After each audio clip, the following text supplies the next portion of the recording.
staging platform de Lemon Yellow, d'accord. Donc déjà, la première des choses, c'est la fonctionnalité qui a été, on vient de travailler là-dessus, c'est Orders Add, d'accord. Donc on a ça ici. Voilà, donc au départ, vu que dès que vous ouvrez, vous prenez une commande, la première des choses, c'est d'entrer les détails du client. Donc vous avez un search dessus.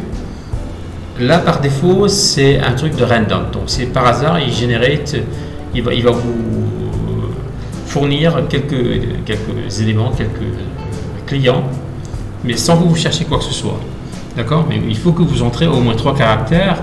Par exemple, là, on va chercher Alfred, on voit que nous avons quelques Alfred, c'est dans l'adresse, par exemple. On pourra essayer peut-être trouver aussi le code du client, ou alors le code fidélité, par exemple. Donc 23 40 et 89. 23 40 et 89. Donc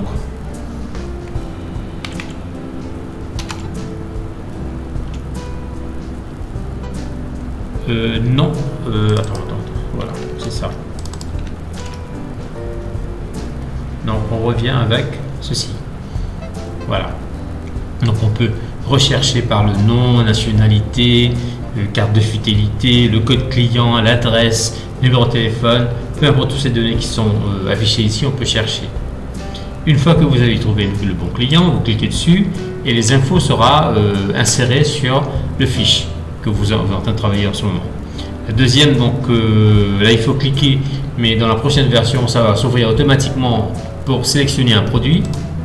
D'accord? Donc là, vous avez par exemple, dans le système, nous avons 2 produits. Nous avons soit le style tag, une cravate, ou alors un suit, c'est une veste. D'accord? Donc, tout à l'heure, juste après, je vais passer en revue comment ça fonctionne, le mécanisme dans le backend, comment ça fonctionne. Et jusque-là, ces 2 trucs-là, ils ont des measurements différents. Donc, ça, je vais vous montrer juste après. Donc, on va passer sur ce process ici, et après, on va aller dans le back-office pour comprendre le système un petit peu. Alors, par exemple, là, si je sélectionne le suit, d'accord, il va m'ouvrir le measurement sheet. Et là, vous allez voir qu'il y a des petits alphabets qui étaient insérés déjà sur votre measurement sheet qui nous a été fourni au départ. Et là, ce qui va se passer, c'est que la personne, il doit cliquer sur ces petits boutons. Ce petit va être linked, qui va être relié avec des données qui sera envoyé à l'atelier dans tout le process. D'accord? Là, par exemple, je clique sur A, il me demande, OK, enter measurement for zone A. Donc, je vais insérer par exemple 45 et ainsi de suite. On va continuer 65, 56, pardon. H, on va mettre 88, C, 66, etc. Donc, avant de dire que j'ai fini de tout entrer, j'ai une possibilité de vérifier si j'ai rien raté ou alors si je fais une erreur. Pour l'instant, on n'a pas de possibilité d'édit, mais ça viendra aussi. Donc là, par exemple, on a fait tout ça. Ok, on a que A45, B5, etc. Voilà. On peut close et là, on peut submit, on peut save measurements, mais pour l'instant, c'est dummy, donc ça part pas sur le serveur, mais ça va fermer le truc. Donc déjà, on a passé sur la sélection des clients, d'un client, en recherchant avec différents critères. On va rechercher aussi un produit et entrer les différentes measurements. Et là, après que j'ai pas encore implémenté, c'est verify order et submit.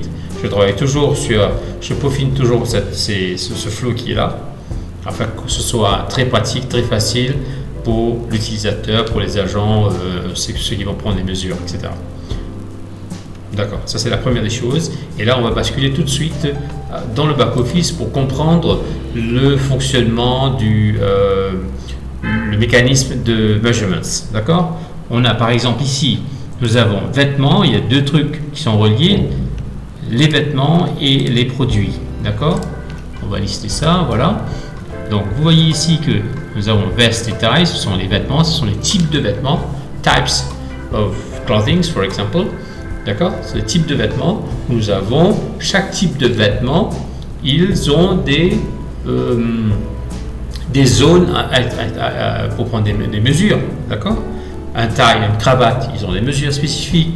Par exemple, on a des chemises, on peut avoir plein de choses qu'on peut créer. D'accord? Alors, les vêtements, comment ça marche? C'est que vous créez un nouveau vêtement, vous allez insérer cette fiche que vous voyez ici, qui nous a été fournie déjà au départ.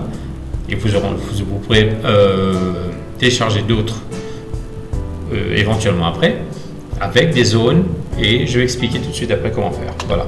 Donc là, par exemple, on a ce truc-là. Alors, si je fais un edit pour voir ce qu'il y a à l'intérieur, pour la veste, il a ce sheet-là. Voilà, ça c'est bon. Donc vous connaissez cette fiche, il n'y a pas de souci. Mais ça, c'est un peu grec. Voilà. Alors ça, ce qu'il fait, c'est qu'on va prendre cette image, on va le process sur un site gratuit qui va nous générer ces différentes zones que vous voyez ici, coordonnées, etc. On ne va pas le faire manuellement, c'est une casse-tête. D'accord? On a des sites qui le font gratuit. Alors je vais vous montrer tout de suite en cliquant ici. On va sur Image Map Generator. Là, si je vais sélectionner ça par exemple, et je fais Open, il me donne l'image, il me donne les différentes zones à créer. Allons dire que nous avons que ces 4 à créer. Déjà qu'il nous faudra 4 lignes pour faire ça. 1, 2, 3, 4. Alors, le ligne qu'on n'a pas vraiment besoin, alors on va créer pour le A, pour le B, pour le H et le J. Ok? Alors, on est dans le A. On va faire comme ça. On est dans le B. On va sélecter. Voilà. Là, on est pour le B. Là, on va prendre pour le H. Donc, vous cliquez le zone en haut et bas. Et pour le J.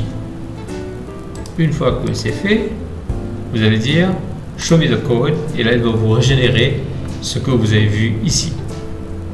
Là, j'avais mis plus avec le D, D, E, etc. D'accord? Une fois que vous l'avez mis ici, donc vous allez sauvegarder. Et c'est cette information qui sera processed, qui va être processed de l'autre côté avec les zones que vous avez créées. Donc, une chose à remarquer, c'est que vous avez utilisé au départ H, J, etc. Vous pouvez aussi utiliser H1, H3, whatever. Donc, ce sera des labels qui correspondent avec quelque chose dans le back-office qui va être process dans le flow de votre système. Et là, une fois que vous avez créé ce type de vêtement, donc le produit maintenant, lui, il est relié avec ce type de vêtement. Voilà, donc c'est ça. Donc type, veste et taille, c'est ça. On est où là? Voilà, veste et taille. Donc ces deux-là, ils sont reliés. Et donc vous choisissez par exemple. Qu'est-ce que ça veut dire? C'est que vous pouvez avoir différents types de vestes, mais qui ont les mêmes mesures, mais qui ont des modèles ou alors des références spécifiques, et dont le sheet of measurement restera le même. D'accord? Donc allons dire, nous aurons un veste 01 qui est ce modèle-là, on aura un autre qui sera une taille différente, je sais pas, avec des trucs différents, quoi. Donc, mais qui à la base utiliseront le même measurement sheet. D'accord? Ok? Salam alaikum.